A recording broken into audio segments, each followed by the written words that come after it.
want to start, especially in the wake of the American election, with a thought experiment. I don't know how well that translates to German, but an experiment you think about in your head. If you can imagine for a moment that instead of sitting here in front of your computer screen listening to me, or while you are sitting here in front of your computer screen listening to me, you feel your chair shake a little and you don't know what's going on, but suddenly your chair starts rising up out of the room that you're sitting in, and you go up and you're holding on, and you go through the ceiling of the room that you're in and up to the next floor and through the roof of the building, and you get transported into the air, and you're looking down on your city from wherever you are, and you keep going up, and you go through the atmosphere and the stratosphere, and then poof, you're in space, and you're looking down on the globe, the Earth turning below you. And if you can imagine, it's a thought experiment, so we'll say that you can breathe up there, there's no problem, and you enjoy the view and the silence. And then suddenly you start to feel yourself shake again, and you start coming down, down, down, down, and you go down through space, down through the atmosphere, the stratosphere, and through the sky, and through the roof of a building, and through some floors, and you land in a chair, and you're sitting in a classroom. You're sitting in a classroom, and you're watching the teacher give a lesson, and you're watching the students. Now, here's my thought experiment. Here's my question. After you watch for half an hour, and again, let's pretend you can't tell where you are by the clothes that people are wearing or the language that they're speaking, but you just know you're in a classroom somewhere. My question is this, and I want you to ask yourself this question. Would you be able to tell whether you had landed in a school in a democratic society, Germany, France, Canada, I'm now comfortable saying the United States, hopefully once again, or if you had landed in a classroom and you're watching a lesson in a country that is a dictatorship or a totalitarian regime or led by a religious leader, right? Would you be able to tell? The reason I like this question is because most of us would like to say, of course I could tell. The schools in Frankfurt or Karlsruhe would have nothing to do with schools in North Korea or the Soviet Union or Iran or China, right? They would be completely different. They're completely different countries. But when you think about it, schools in Germany or in New York and the schools in North Korea might teach some of the very same lessons. If it's how to read and how to write, how to add numbers, how to read texts and understand what the texts say, how flowers grow, photosynthesis, right? Many of these lessons might be the same in any country around the world. So why does that matter? Well, because it raises another question for me, which is there, if some things might be the same in the schools in a totalitarian dictatorship and the schools in a democracy, my question then is, should anything be different in schools in a democratic society than in schools in an authoritarian regime or a monarchy, right? Should anything be different, right? And if so, what? What should we be doing differently in schools in a democratic society? Now, I want to even make this a little bit more difficult, because for most of us in Western democracies, when we hear a totalitarian dictatorship, we think bad, okay? And when we hear a democracy, we think good, or at least better, right? But I want to even take that away. Let's pretend for a minute that the totalitarian dictatorship we're talking about is one run by a benevolent, a very well-meaning leader, okay? I'm going to put Carla in charge of our totalitarian dictatorship. She's going to be our dictator. Now, Carla is very nice. I've met her and we've had great conversations. And so I know that she, when she is the dictator, is going to make decisions in the best interests of all the people, of the citizens. She's not going to steal money and put it in the Cayman Islands. She's not going to have people she doesn't like executed. All she's going to do is make decisions in the best interest of what she thinks is the best interest of all the people in her country. But let's remember that even in Carla's dictatorship, the nice kind, right, she's not going to be very interested in what other people think, except maybe a close group of advisors, right? She doesn't want all the citizens in the country to weigh in on important matters of political or social concern, because she's going to make those decisions and tell everyone what to do, right? Now, she's doing it out of the goodness of her heart, but she doesn't care what her citizens think about those decisions because she's a dictator, right? She's setting the rules, right? Or a queen or a king. So back to this question, what should schools do differently in a democratic society that schools in either Carla's dictatorship or another kind of totalitarian regime wouldn't do? And I have some answers to that. And I want to spend this morning, this morning for me, this afternoon for you, talking about the ways that schools might help to strengthen democratic institutions and democratic societies, and in particular, the way service learning is well suited to take on that task, okay? It doesn't always do it, and service learning is not perfect and has issues when it's done badly, but when it's done well, it has the potential, I think, to transform the way education is conveyed and is received. And it has ultimately, to be lofty, the potential to transform the way our society works. And in particular, the way we respect democratic institutions. Now, I'm saying these things at a time when there is a great threat to our democratic institutions around the world, as we've seen again and again. Of course, we have Donald Trump in the United States, but we can't blame all this on Donald Trump. We have here an entire Republican Party that has been moving to a more and more extreme right part of the political spectrum.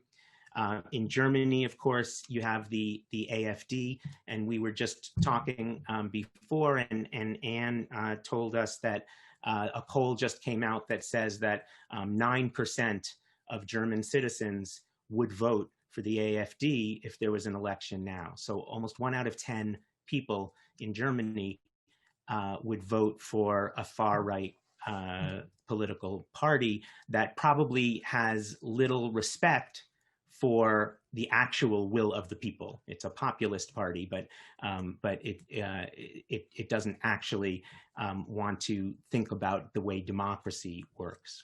Okay, so what do schools in a democracy require that schools in a totalitarian dictatorship don't?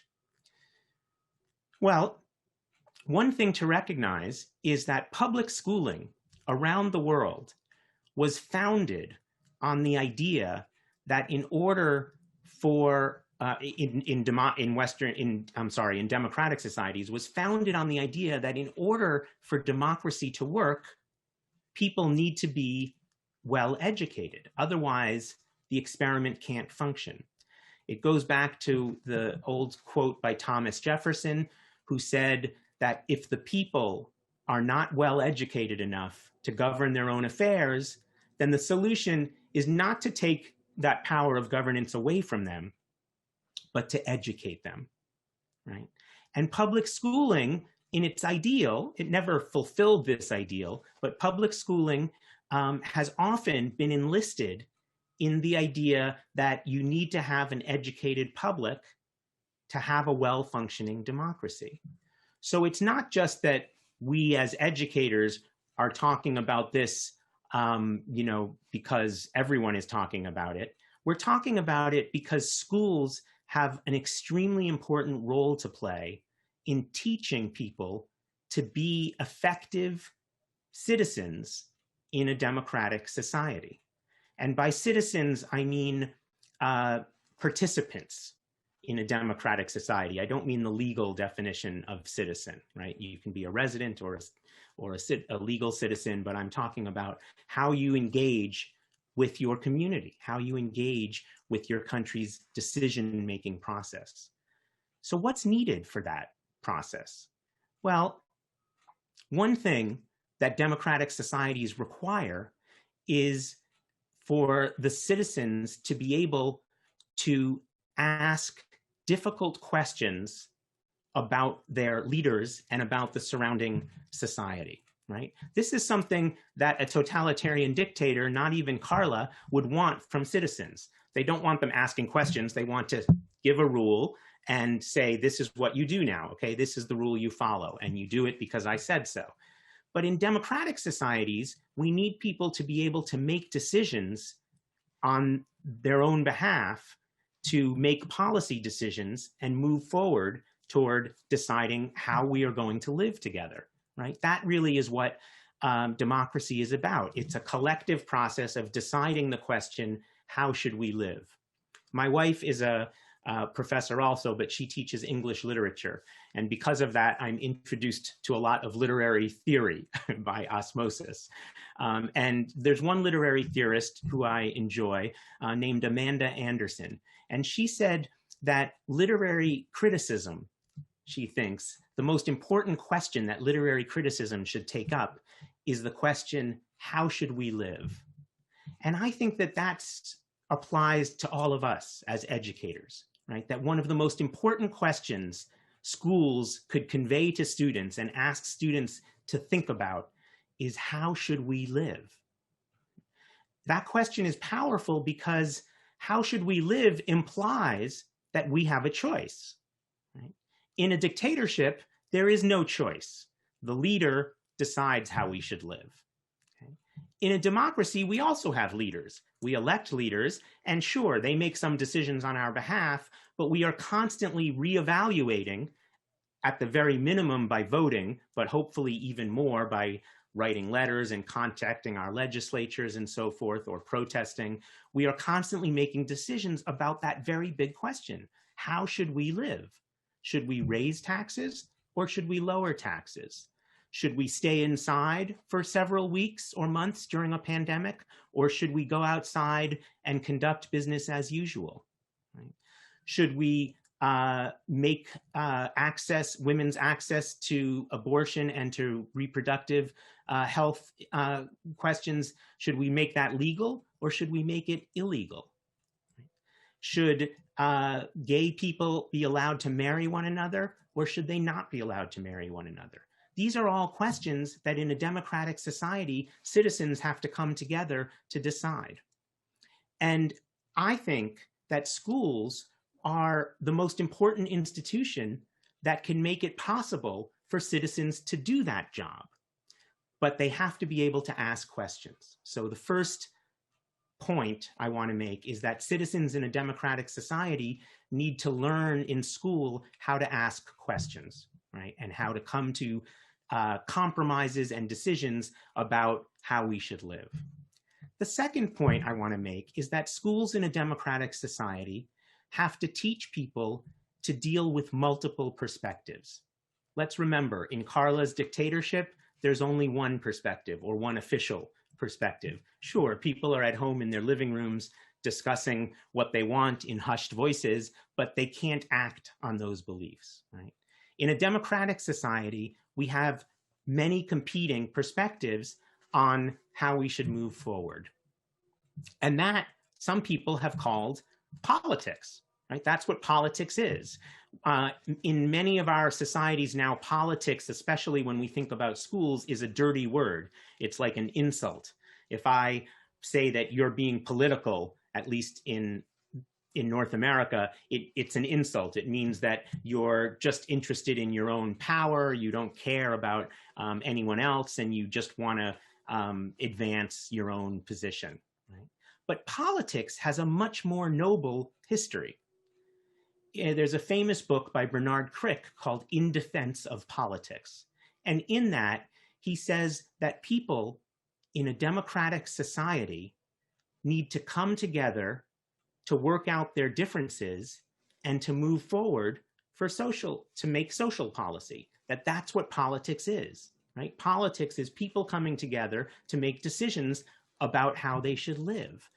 Now that's a very elevated view of what politics is, and it's the exact kind of politics I think we need to promote in schools, from the youngest ages to the oldest. The idea that there are well-meaning, thoughtful, smart adults in the world who differ on what they think on important matters of social, economic, and political concern.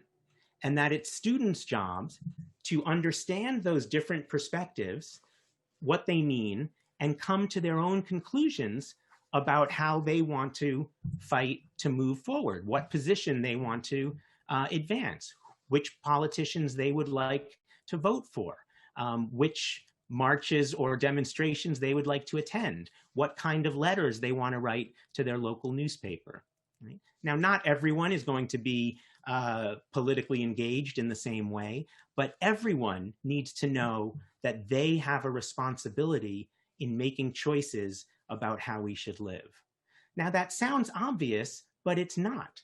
Most people grow up thinking that the way things are is some kind of universal, God-given state of affairs, right? In many countries, we just feel that the air we breathe, the political system and the economic system is just the way it is. It's just the air we breathe. But when we instruct students to look at different perspectives, maybe different countries around the world, different ideas about how to live, we open up a world of possibility because we're conveying the message that they have choices about the way that history is going to unfold and how they're going to live. The final point I want to make about what schools should do to strengthen democratic institutions, let me review a minute because I know this is difficult in a second language. The first point I made was that schools need to teach students to ask difficult questions of the adults around them and the world that they're living in. The second is that students must be taught to understand that there are multiple perspectives and to evaluate those multiple perspectives for themselves, right, with the help of their teachers, okay, and come to decisions about how they want to engage in the world. And this brings me to the third, which is that schools need to embrace controversy, political controversy, social controversy, and most important, contemporary controversy that's going on right now, okay? When schools in the United States, for example, teach about slavery and whether it was good or bad, that's not controversial. I mean, maybe there's some people now who feel like we should go back to slavery, but not any legitimate perspectives out there, right? So that's not controversial. It's too easy for students to dismiss that, to say, well, of course, Black people and white people are equally smart. And when they thought that that was different, they were just stupid, right? I would never think that. No, we need to embrace current controversies, okay? Ones that are controversial now, because what it teaches students is that there are issues in society that are not settled, and that there are issues of social justice and social importance that they need to weigh in on. That, in other words, politics is not a spectator sport. It's not something you watch on TV as an audience member. It's a participatory sport. It's a sport that you have to take part in. Sorry for the sports analogy, right? But you need to be a player. You have a role to play. You are part of making history. And students need to understand that, okay? So asking tough questions, dealing with multiple perspectives, and embracing controversy. These are three elements of schools in a democratic society, none of which would be present in the curriculum of a schools in an authoritarian regime or one led by a military junta, right? Or a religious theocracy, because in those places you wait for your leader to tell you what to do. Now, I want to bring this to service learning because service learning is particularly well equipped to accomplish those tasks. In service learning, as you know, we bring students into the community, or we bring the community to the students, and we have them engage in the community and then tie that work in the community, those experiences, to the academic curriculum. What it teaches them is that schools are not removed from society and irrelevant to society, right? That their education is intricately linked to the role that they're going to play in society. When you expose people to issues and problems in the community, you have the potential to ask them to ask difficult questions and to deal with controversy and to deal with politics and to deal with multiple perspectives. But it's not guaranteed. We know from research that many service learning programs, rather than promoting the idea that we can get to the root causes of problems and come up with solutions to deep social problems like violence or poverty or homelessness, some programs rather end up teaching students a kind of noblesse oblige approach to social change, meaning that there will always be poor people, and it is our job to volunteer in a soup kitchen to help them because we're more fortunate than they are. So it's our job to give back. That's important, of course, volunteering, giving back, but it doesn't ask students to engage with the difficult questions of what could we change in society to make things different, to make things better. So service learning is not in any way guaranteed to promote the kinds of education that I'm talking about, but it has the potential and is well suited as a pedagogy to engage students in those very, very important questions. There's a story I'll quickly tell before I close. There's a village down, and people are in the village are down by the water. They're cleaning their clothes, and they're all together down by the edge of the water. And they look up, and there's a baby in a basket floating down the river. It's a little biblical. Okay, and they see this baby, and someone yells, "Oh my God, we have to rescue this baby. It's going to drown. It's floating down the river." And so someone runs to get the baby from the river, and they get the baby, and they dry the baby, and they warm the baby up, and they give the baby food, and they find a place for the baby to live, parents to take care, and everything is back better. But the next day, they're down by the river again. And someone looks up and sees two babies floating down the river, two baskets, two babies. And they say, "We have to rescue those babies." And you know where this is going, right? The next day there's 3 and then 4 and 5 babies. And soon the whole village is running into the water to rescue these babies and feed them and clothe them and find them places to live. And one of the people in the village suddenly yells, "Hey, why don't we go upstream to find out where all these babies are coming from?" And everyone says, "Oh, we don't have time. Come on, we have to rescue the babies. Just go get the baby and rescue them." Now, what's the moral of the story? Well, the moral of the story, of course, is it's very important to provide direct service, to help people in need. It's our moral obligation to save a drowning baby. But if we only do that, if we only help people who are in need right now, we're idiots, right? Because we haven't gone upstream to find out where these babies are coming from, right? What can we do to prevent the babies from getting in the river in the first place? And many service learning programs fail to engage with that question. Are we engaging students in the community to make them know that it's important to give back, but that the system is working perfectly just the way it is? Or do we engage them in the idea that they are empowered to change the world?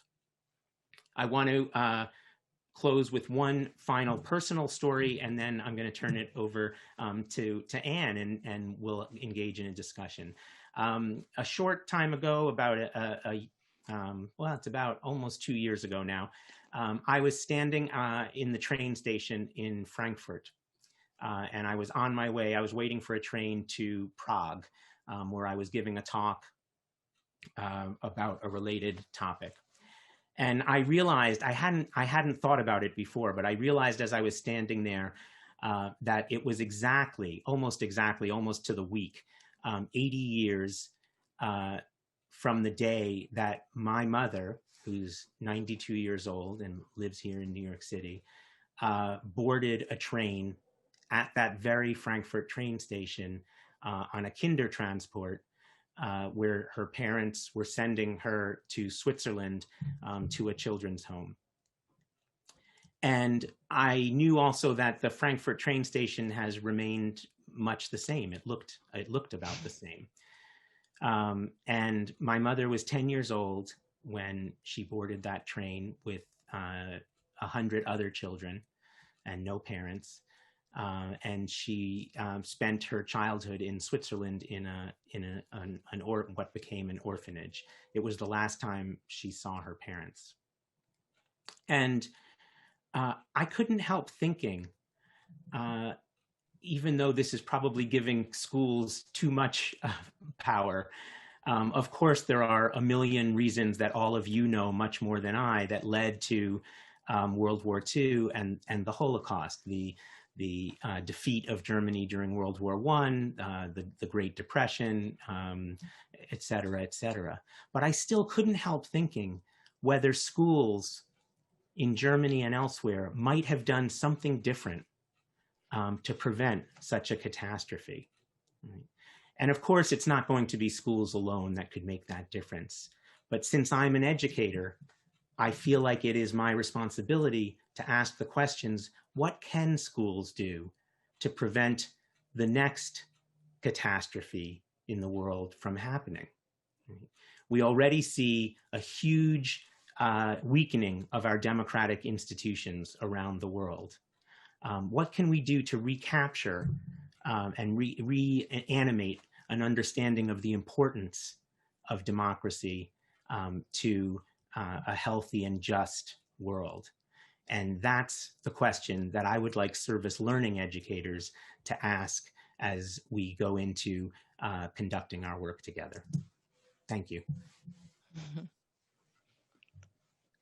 Okay, thank you so much, Joel. I was very inspired by your talk, and it raised many issues.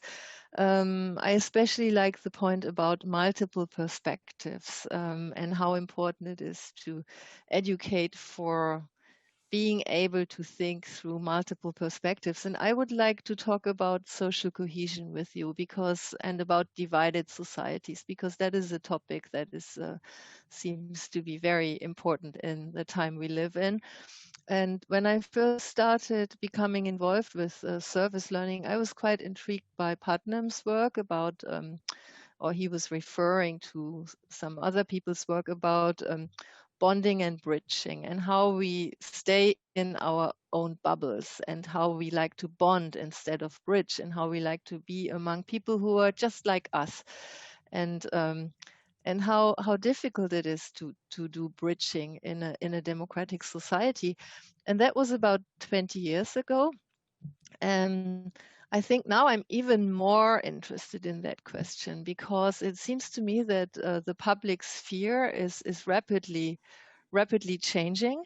Even more than before, we are staying within our bubbles, because when I grew up as a child, on Saturday evenings in Germany, most people were watching the same television programs. So no matter, there were these famous Saturday evening television shows and very popular television show hosts, and there were only 3 channels. And so when we went into our schools the next day, we were all talking about the same stuff, because we all watched the same television shows with our families, because there weren't very many, right? Now the internet is full of stuff. It's full of bubbles. There's so many YouTube channels. There's so many spheres. So there's not one public sphere. There's so many different spheres and so many different communities. And the danger of us staying in our small communities, in our social bubbles, in our opinion bubbles, is much greater than it has ever been before, it seems to me. So I've been quite intrigued by the observations by a German sociologist who is called Andreas Reckwitz. And he speaks of the newly divided society. And it seems to me important for both Germany and the US. He says there is an upper class, that's what you call the 1% in the United States. So extremely wealthy people who aren't even loyal anymore to a nation state, who have houses in different continents, who have bank accounts on different continents, and who just travel a lot, and they put their kids into these very expensive private schools. So, and then he says there's the old middle class and the new middle class. The new middle class is very open to globalization, very well educated. Education really matters, quite mobile, bilingual, and so on. And the old middle class is middle class, but it feels kind of overwhelmed and a bit confused about what is happening right now, and is sort of going back to old values. And then there is quite a large class, I think he calls the left behind class, so low paying, unstable jobs, menial jobs, and so I've been asking myself, what does this mean for service learning and for democracy education? I mean, if we stay in our bubbles, even more than we've done before, and if there is this new class system, how do we do bridging in the 21st century? What are the implications for service learning and for democracy education? That was just such a nice framing of the issues. And of course, we're all hearing a lot about the silos that everyone is in their new, these people watch this news and these people watch this news. And of course, I do think that that's a very serious problem. And in response to that problem, there are many approaches, but since we are educators, we can think about what schools can do. And of course, one of the problems that I think one of the issues that is not happening is that schools aren't trying to fill the vacuum of multiple perspectives that is there because everyone's in their silos. Let's remember that schools, for the most part, I know that there are elite children in elite schools, but for the most part, schools are still a remaining institution where people from different communities come together to be educated. And if they're not coming together, schools can use technology or other means to make bridges to other communities. And it's a place where we can understand multiple perspectives. But because schools don't like controversy, they prefer to only teach things that everyone agrees with. And that's much easier, right? There's no school principal who wants to get calls from parents saying, I don't want you talking to my kids about that. And yet it's critically important that we teach that. And it's also, to use the same technology that has divided people to teach people critical thinking skills, because we have this wonderful technology that can bring us perspectives from all around the world. My kids grew up in Canada, and of course I grew up in the United States. I think in school, I think we learned one sentence about the War of 1812. I had barely ever heard about the War of 1812. I don't know if any of you know about the War of 1812, but it doesn't matter. In Canada, my kids spent about 2.5 months studying the War of 1812. Canada and the United States cannot even agree on who won the War of 1812, right? And that's what's so interesting. That's the kind of multiple perspectives that we need to be able to do. And it's so easy to do because we can get textbooks and newspapers and have Zoom calls with classrooms on the other side of the world, right? And that's, I think, something critically important. But I want to say one other thing, which is that although this social media and this kind of siloing of all our news is important, I don't think it's everything. And you already alluded to it, Anne. I think what we're talking a lot about is economic inequality.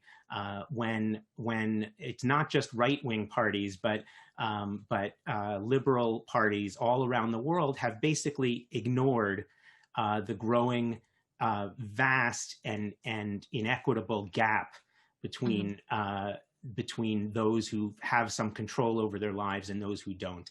And when you don't have any control over your lives, you lash out. We know from history, it's an easy way to nurture hate and to create fertile ground for a populist leader to take over.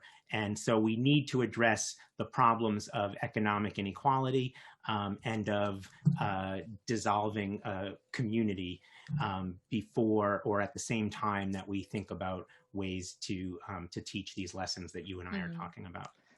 So my take-home message from you is that we really need to make an effort to make the connection between service learning projects and these really difficult and really controversial questions, and just make that connections. And that seems to be quite a challenging design task. It's not easy. I mean, it's not like let's go out and collect some garbage, or let's go out and, as you were saying, and deliver some soup. It's about making this connection to those really difficult questions, even if we are entering terrain that we haven't even walked on before, and that is muddy and that is difficult to walk on. Yeah, many years ago, I've always had service learning has always been dear to my heart because it's something I just intrinsically, it's kind of the way I taught anyway. And many years ago in graduate school, my colleague Joe Kahn and I did some research on service learning projects in the United States and wrote an article called "In the Service of What? The Politics of Service Learning." And in that article, we talked about the difference between service learning programs that seek to reinforce the status quo. In other words, that teach kids that the system is working well, but it's important to help others when they're in need. It's important to take the baby out of the water. And those service learning programs that ask students to ask the difficult questions. How come their baby's floating down the water? How come in one of the richest countries in the world, people are hungry, right? How come, why? Those are the difficult questions. And service learning is not guaranteed to have students ask those questions. And so we have to keep our eye focused on those kind of goals. Yeah, and it seems that the same is true for the topic of climate change. It's, again, I mean, it's not enough to do environmental service learning projects. You have to connect them to really hard questions around climate change and how lifestyles need to change in order to solve these huge problems that we are facing. Yeah, I was just going to say, Anne, that the good news about this is that everything we're talking about, we're talking about the goals of strengthening democratic institutions and improving society, right? That's why we called the talk "Can Service Learning Save the World?" But let's say it's coincidence, I don't know. But the good news is that pedagogically, I hope that translates properly. You can tell me if it doesn't. This is what makes learning interesting, right? Yeah. It's not interesting to know only one view. You know, it's like that movie, probably played in Germany, Ferris Bueller's Day Off, where there's an economics teacher and he's saying there's supply and anyone, and students are falling asleep and one kid is drooling, right? It's boring. But what's interesting is to say, you know, people have huge fights over this stuff. People disagree. Yes, absolutely.